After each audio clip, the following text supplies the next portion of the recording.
આપણે સાંભળ્યું છે કે પ્રભુ શ્રી કૃષ્ણને 16,108 પટરાણી હતી. તેમાંથી 8 પટરાણી વિશે આગળના ભાગમાં એક વિડીયો મૂકેલો છે. પણ 16,100 જે રાણીઓ હતી તેની પાછળ કોઈ રોમાંસ કે લૌકિક કારણ ન હતું, પરંતુ તેની પાછળ ધર્મ અને નારી જાતિના સન્માનની ભાવના રહેલી હતી. ભાગવત પુરાણ અનુસાર દ્વાપર યુગમાં નરકાસુર નામનો એક અત્યંત ક્રૂરી અને અત્યાચારી રાક્ષસ હતો અને આ ત્રણેય લોકમાં તેને હાહાકાર મચાવેલો હતો. તેમણે સામાન્ય માણસો, રાજાઓ અને દેવતાઓને હરાવી અને 16,100 કન્યાઓનું હરણ કરી તેને કેદ કરી હતી. તેમજ સામાજિક પ્રતિષ્ઠાથી દૂર રાખી હંમેશા તેને અપમાનિત કરતો હતો.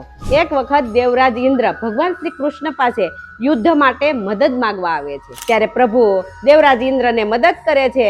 પ્રભુ અને સત્યભામા બંને નરકાસુર સામે યુદ્ધ કરે છે. એમાં નરકાસુરનો વધ થાય છે અને 16,100 કન્યાઓને કેદમાંથી મુક્ત કરે છે. કેદમાંથી મુક્ત થયા પછી આ કન્યાઓ પોતાના પરિવારજનો પાસે જાય છે. પરિવાર તેમજ સમાજ તેને સ્વીકારતો નથી અને કહે છે કે એક વખત કોઈ રાજાએ તેનું હરણ કરેલું છે, આથી તે કન્યા હવે કોઈ સમાજ માટે લાયક નથી. ત્યારે આ 16,100 કન્યાઓ ફરી પ્રભુ પાસે આવે છે, પ્રભુને વિનંતી કરે છે અને પ્રભુ ત્યારે આ દરેક કન્યાઓનો સ્વીકાર કરે છે, દ્વારકામાં લઈ જાય છે અને ધામધૂમથી પ્રભુ આ 16,100 કન્યા સાથે લગ્ન કરે છે.